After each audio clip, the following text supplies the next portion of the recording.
नमस्कार, मैं हूँ मनोज रतन व्यास और आप देखना शुरू कर सके आपनी अथई। आपनी अथई आपके लिए जो आगामी विधानसभा चुनाव है उसके लिए अलग-अलग प्रोग्राम लेके आ रही है और आज हम एक नया प्रोग्राम शुरू कर रहे हैं जिसका नाम है फोर्थ पिलर।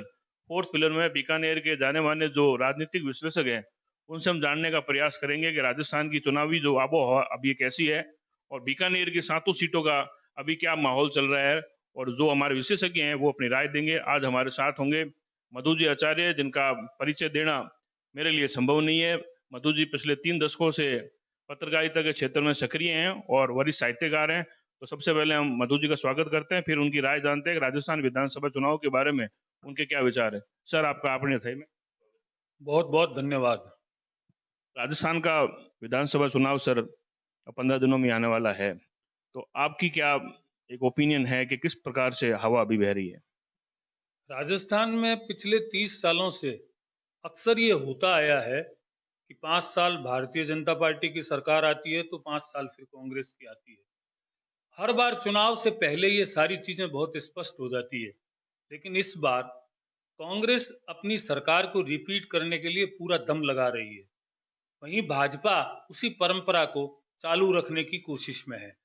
उसी कड़ी में सीएम अशोक गहलोत ने जो गारंटियों की नई थ्योरी, जिसे हम कह सकते हैं कि देश में अरविंद केजरीवाल ने इजाद किया था, उससे 2 कदम आगे बढ़कर अशोक गहलोत ने न केवल शासन रहते हुए कई लाभ दिए, जिसे महंगाई राहत शिविर कहते हैं। उस शिविरों के माध्यम से उसने कुछ गारंटी कार्ड पकड़वाए। लेकिन इतने में ही वो नहीं रुके और उन्होंने आचार संहिता लगने के बाद 7 गारंटियों की और घोषणा कर दी।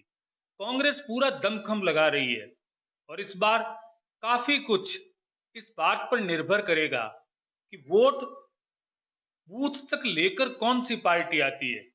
मेरी नजर में ये पहला चुनाव 30 साल बाद ऐसा आया है जो चुनाव पूरी तरह से बहुत ओपन है। पहले की तरह नहीं है कि किसी एक दल को सीधा सीधा बहुत बड़ा बहुमत मिल जाए और दूसरा बहुत ज्यादा पिछड़ जाए। मुकाबला रोचक है इस बार दोनों दलों के बीच में, और टक्कर कह सकते हैं जिसे, क्योंकि समीकरण बिगाड़ने का काम अलग अलग सीटों पर रालोपा, आम आदमी पार्टी, ओवैसी की पार्टी, आदिवासी पार्टी सहित बहुत सी ऐसे फैक्टर हैं जो इस बार चुनाव को रोचक तो बना ही रहे हैं, लेकिन अभी तक अनिर्णय की स्थिति में भी पहुंचाने में वो सब सफल भी रहे हैं। अशोक गहलोत ने टिकट चेंज नहीं किए हैं सर। अधिकतर टिकट वापस वो ही दिए हैं और पुराना इतिहास ये बताता है कि जो जीते हुए एमएलए या मंत्री है बहुत बड़ी मात्रा में हारते हैं। तो इस पर आपका क्या विचार है? ये बहुत सही बात पूछी, क्योंकि कर्नाटक के जो रणनीतिकार थे कांग्रेस के सुनील, उनसे राजस्थान में भी एक सर्वे करवाया गया और कांग्रेस के मूल रूप से 99 विधायक पिछली बार जीते थे। तो उसने 8 बाद में निर्दलीय समर्थित आए साथ में, और फिर बसपा के 6 विधायक भी विलय कर गए कांग्रेस में। जब उन सीटों पर सर्वे किया गया तो सुनील की रिपोर्ट के अनुसार 60 ऐसे लोग थे जिनको बदला जाना था, क्योंकि सर्वे में रिपोर्ट के मुताबिक उनके खिलाफ एंटी इनकम्बेंसी थी। मूल रूप से जो इस बार राजस्थान में जो परिवर्तन चुनाव का देखने में आया वो ये है कि सरकार से एंटी इनकम्बेंसी नहीं है, लेकिन उसके मंत्रियों और विधायकों से बहुत ज्यादा एंटी इनकम्बेंसी है। लेकिन 60 टिकट काटने की हिम्मत मौजूदा विधायकों की कांग्रेस नहीं कर पाई।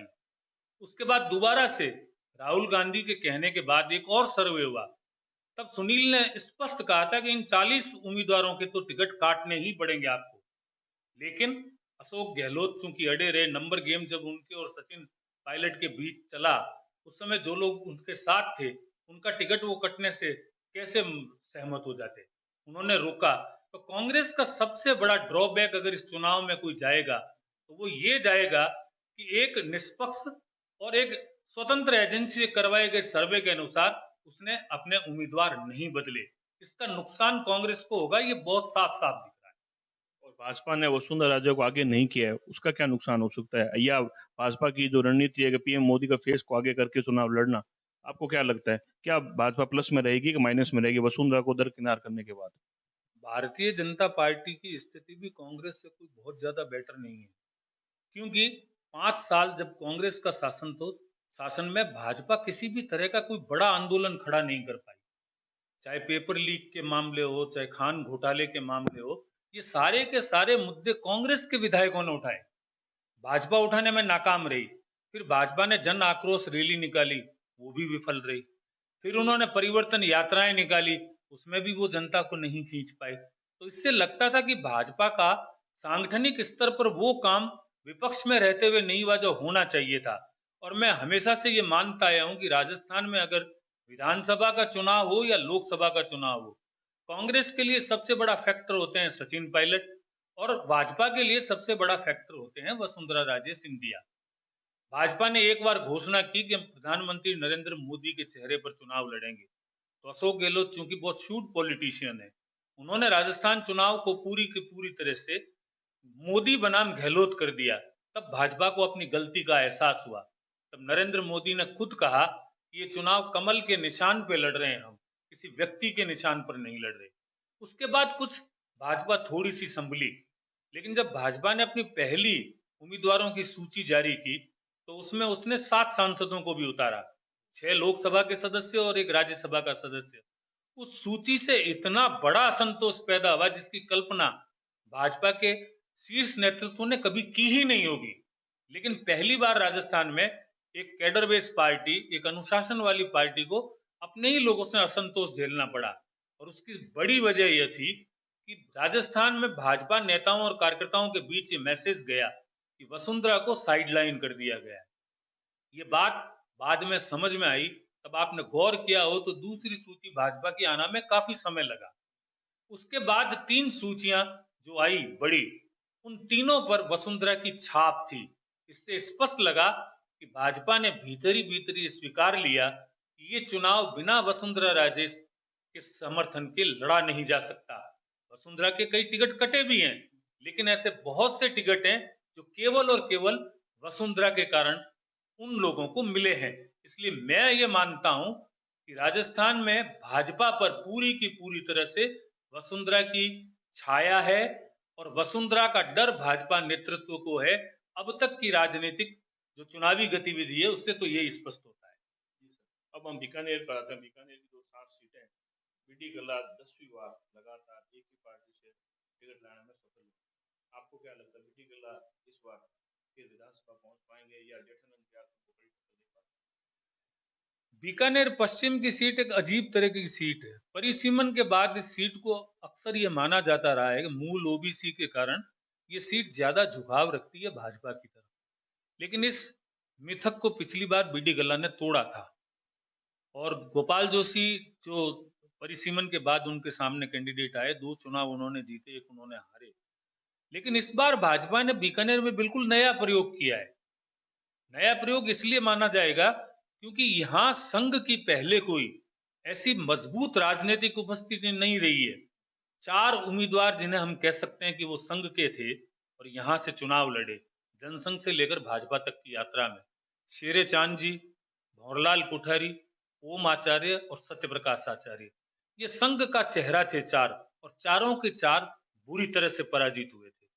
लेकिन उसके बावजूद संघ ने इस बार अपने ही एक संगठन के कार्यकर्ता को पार्टी में भेजकर जेठानंद व्यास को टिकट दिया है। नया चेहरा है। हिंदू जागरण मंच की रैली से उन्होंने अपनी एक पहचान बनाई थी। लेकिन इस बात को कहीं न कहीं मिस किया गया है कि हिंदू तो हर राजनीतिक दल में है।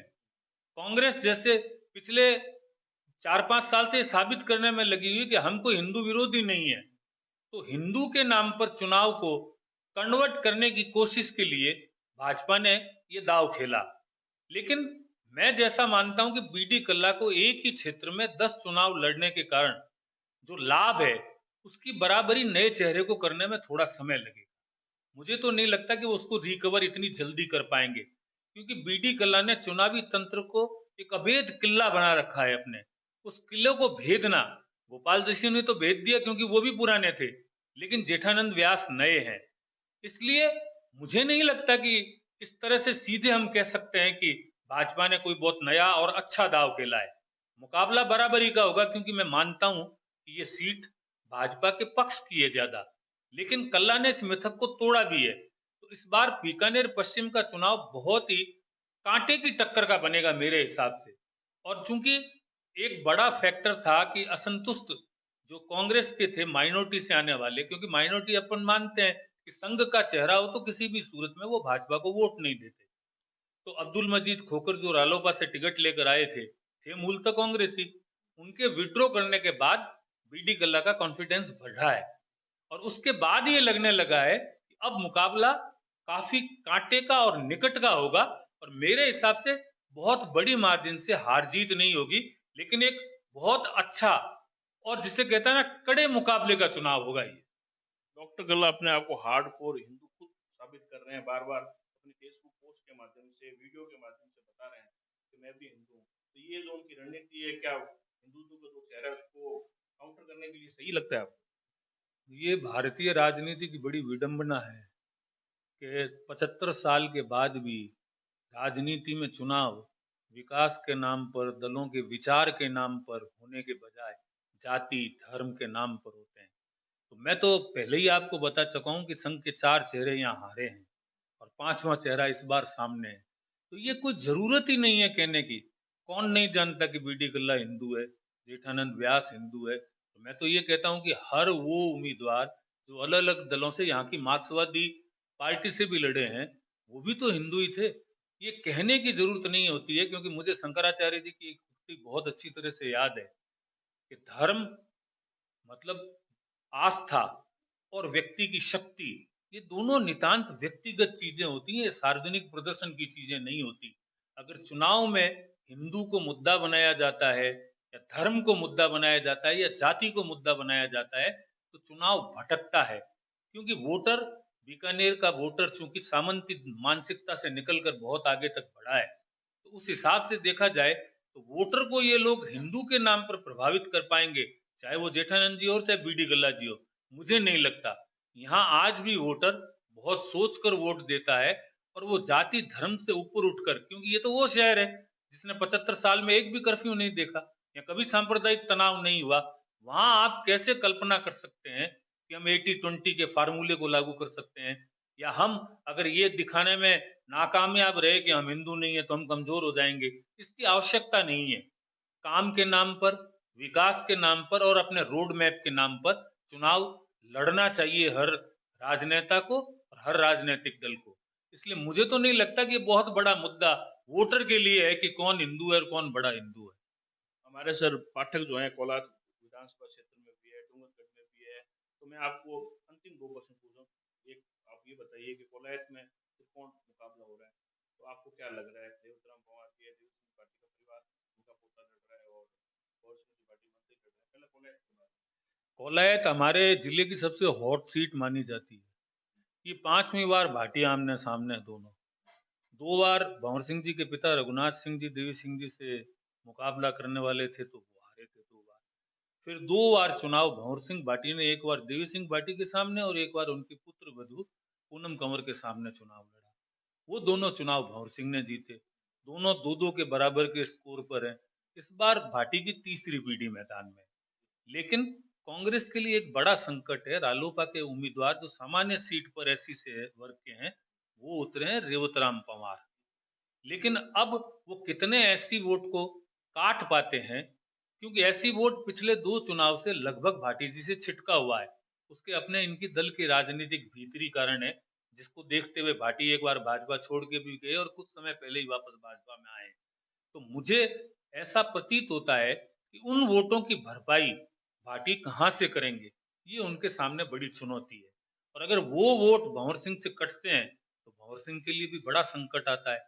कुल मिलाकर कोलायत एक ऐसी सीट है जिसे हमेशा राजपूत डोमिनेट करते आए, लेकिन चुनाव का निर्णय इस बार मुझे एकदम स्पष्ट दिखता है कि एससी वोटर और मूल ओबीसी, जिसे हम कह सकते हैं कि कुम्हार वोटर, ये दो जिस तरफ का रुख करेंगे वो आदमी चुनाव जीतेगा, बहुत स्पष्ट बात ऐसा ही सर ट्रायंगल बैटल नोखा में क्या रमेश टूटी का जो स्वास्थ्य नासाज है, क्या उनको सहानुभूति मिलेगी या बिहारीलाल का काम अच्छा है वो वापस जीत पाएंगे? और बीच में कन्हैयालाल भगत फिर से अपनी कार्ड लेकर बैठे हैं। तो वहाँ भी त्रिकोण हो चुका है। है। नोखा का चुनाव इस बार पूरा का पूरा संवेदना के आधार पर लड़ा जा रहा है। रामेश्वर डूडी का, क्योंकि वो एकदम घर का इलाका है और कांग्रेस ने भी संवेदना के कार्ड को खेलते हुए उनकी पत्नी को टिकट दिया, जिनका कोई पहले राजनीतिक कोई गतिविधि में भाग नहीं रहा है। लेकिन अब तक से जो माहौल से दिखता है कि जो रामेश्वर डूडी की खिलाफत करने वाले थे, उन्हीं के जाट समुदाय के लोग, वो या तो उनके साथ हो गए हैं या चुप हो गए हैं। तो उस सहानुभूति का एक असर दिखता है। और लेकिन भाजपा के लिए वहां सबसे बड़ा संकट कन्हैयालाल झंवर है, क्योंकि कन्हैयालाल झंवर मूल रूप से शहरी वोटर पे अपना अधिकार रखते हैं। पहले एक चुनाव जीता है, हारे भी हैं। उस समय उनका कोर वोट जो था वो शहरी वोटर था, और रामेश्वर डूडी का जो अगेंस्ट वोट था वो शहरी वोटर था। तो अगर रामेश्वर डूडी का शहरी वोटर विभाजित होता है कन्हैयालाल झंवर और बिहारी बिश्नोई में, तो नेचुरल है कि उसमें झंवर के पास ज्यादा शक्ति जाएगी, क्योंकि झंवर का शहर में वर्क है, नगर पालिका पे वर्षों से उसका खुद का कब्जा है। उस सूरत में भाजपा के वर्तमान विधायक बिहारी के सामने बड़ा संकट है कि इन दो ध्रुवों के बीच में से वो अपनी कश्ती को कैसे निकालते हैं। तो भाजपा के लिए यहाँ जीत एक बड़ी चुनौती होगी। बीकानेर पूर्व में कोई मुकाबला दिख रहा है आपको? बीकानेर पूर्व में 3 चुनाव में भी ऐसा कोई खास मुकाबला नहीं था, क्योंकि अब भी मैंने कहा ना कि वो सीट भी परिसीमन के बाद से भाजपा बहुल सीट है। और दूसरे राज परिवार और हमारा राज परिवार कभी भी इस सूरत में सामने नहीं आए कि वो आतताई हो, जुल्मी हो। हमारे राज परिवार के प्रति बीकानेर के लोगों की श्रद्धा है, क्योंकि उनके सामाजिक सरोकार बहुत बड़े हैं राज परिवार के। तो उसका लाभ सिद्धि कुमारी को मिलेगा। और दूसरा, सिद्धि कुमारी ने भले ही किसी का भला करने में कंजूसी की हो, लेकिन इतना तो तय है कि उसने किसी का बुरा नहीं किया है। और सिद्धि कुमारी की इमेज एक शालीन युवती की है, इसलिए उसे लोग पसंद करते हैं। कांग्रेस ने चौथी बार नया प्रयोग किया है, चौथी बार उम्मीदवार बदला है। कांग्रेस कभी भी वहां एक उम्मीदवार तय नहीं करके तैयार नहीं कर पाई, तो उसका कांग्रेस को नुकसान होगा। तो मुझे लगता है वहां भाजपा थोड़ी अपर एंड है। और लोन काउंसिल में पूर्व मंत्री वीरेंद्र बेनीवाल निर्दलीय खड़े हो गए हैं। राजेंद्र मूल को टिकट दिया है, सुमित कुदार एमएलए हैं और प्रभुदयाल सारस्वत। ऐसा कहा जा रहा है कि वहां पर जो ट्रायंगल नहीं है, चतुष्कोणीय चुनाव हो गया। अब आपको क्या लगता है? बिल्कुल शुद्ध रूप से 4 कोणों में ये चुनाव बटा हुआ है, क्योंकि कांग्रेस का नुकसान वीरेंद्र बेनीवाल करेंगे और भाजपा के वोटों का नुकसान प्रभुदयाल सारस्वत करेंगे। तो दोनों के सामने बड़ी चुनौती है ये, और इन दोनों के सामने वजूद है अपने राजनीतिक कैरियर को बचाने का। तो ये भी पूरे दमखम से है। अब असल बात ये है कि ये तो वही विधानसभा क्षेत्र है जहां निर्दलीय मोदी की हवा के बाद भी मानिक चंद सुराणा चुनाव जीतता है। तो इसे कम करके आंकना दोनों निर्दलियों को ठीक नहीं है। वहां एक एक वोट के लिए कड़ी मशक्कत इस बार साफ नजर आती है, और जातीय समीकरण पूरे के पूरे लूण कंसद चुनाव में इस बार ध्वस्त होंगे। और चुनाव बड़ा बहुत ही शानदार तरीके का चुनाव होगा, जहां वोटर को अपनी अहमियत का पता चलेगा कि मेरे एक वोट की कितनी कीमत है। खाजूवाला में गोविंदराम मेघवाल कितने मजबूत हैं या विश्वनाथ मेघवाल टक्कर दे पाएंगे? गोविंद मेघवाल चूंकि मंत्री हैं, कांग्रेस की कैंपेन कमेटी के चेयरमैन हैं, और वर्तमान में वही विधायक हैं। और विश्वनाथ और गोविंद पुराने प्रतिद्वंदी हैं दोनों पार्टियों के। लेकिन भाजपा ने वहां काफी कुछ मैनेज किया है, जिसमें सबसे बड़ा मुद्दा, जब छत्तरगढ़ और खाजूवाला को अनूपगढ़ तहसील में शामिल किया गया, तो वो एक नेगेटिव पक्ष रहा गोविंदराम मेघवाल का। और जब सड़क पर उतरे तो उनके समर्थन में वहां के आंदोलनकारियों के वो उतरे थे विश्वनाथ मेघवाल और भाजपा के लोग। बाद में ठीक है, यू टर्न लिया अशोक गहलोत ने और उन सबको वापस बीकानेर में छत्तरगढ़ खाजूवाला को कर दिया। लेकिन वो मुद्दा इतने दिन तक चला, उस आंदोलन का कुछ तो असर है। भाजपा और कांग्रेस यहाँ दोनों में एकदम बराबर का मुकाबला है, और पलड़ा किधर भी झुक सकता है। और यहाँ मैं बहुत दावे से कहता हूँ कि हार जीत का अंतर बहुत कम वोटों से। डूंगरगढ़ में गिरधारी लाल मैया फिर से चुनाव मैदान में, मंगलाराम को टिकट दिया है और भाजपा ने सरस्वती को फिर टिकट दिया है। तो वहाँ फिर त्रिकोण है, तो वहाँ पर एक दिलचस्प मुकाबला देखने को मिल रहा है। आपको क्या लगता है, गिरधारी लाल मैया को वापस टिकट दिया है तो कांग्रेस को नुकसान होगा कि कैसे? डूंगरगढ़ में भाजपा ने फिर ताराचंद सारस्वत जी को टिकट दिया है। सारस्वत जी पहला चुनाव लड़े, निर्दलीय 8,000 वोट लिए। दूसरा चुनाव भाजपा से लड़े तो 40,000 पीछे रहे जीतने वाले कैंडिडेट से। और गिरधारी मैया माकपा पे है। माकपा को बेसिकली पिछली बार कांग्रेस के ही लोगों का समर्थन था, और इस बार कांग्रेस फिर मंगलाराम गोदारा को ही सामने लाई है। तो जाट वोट जो है 2 भागों में बटेगा, लेकिन वहाँ एक चौथा कैंडिडेट और है, पूजा शर्मा जो पार्षद है, जो कुछ दिन पहले कृष्णाराम नाईक जैसे दिग्गज भाजपा में आए और कल उन्होंने फिर बगावत कर दी और वो पूजा शर्मा के साथ हो गए। तो वो भाजपा का नुकसान करेंगे। इसलिए जाट वोटों का मैया या मंगलाराम जिसकी तरफ ध्रुवीकरण होगा, उसकी जीत सुनिश्चित है। धन्यवाद सर। तो आपने देखा कि हमने मधु जी आचार्य से पूरे राजस्थान के बारे में बात की, राजनीति की बात की, राजस्थान के चुनाव में कांग्रेस का पलड़ा कहाँ भारी है, बीजेपी कहाँ है। मधु जी के विचार आपने सुन लिए हैं और उन्होंने बता दिया है कि जो राजस्थान मुकाबला है वो भी बड़ा कांटे का होगा और बीकानेर की सातों विधानसभाओं के बारे में हमने मधु जी के विचार जो सुन लिए। आपने अपनी यथाई लगातार देखते रहें और ये हमारा जो नया प्रोग्राम है फोर्थ पिलर, लगातार ऐसे ही बीकानेर के जो चुनावी विश्लेषक हैं उनको आपके सामने लाते रहेंगे। हमारे यूट्यूब चैनल को सब्सक्राइब कीजिए और हमारे फेसबुक पेज को जरूर लाइक कीजिए। धन्यवाद।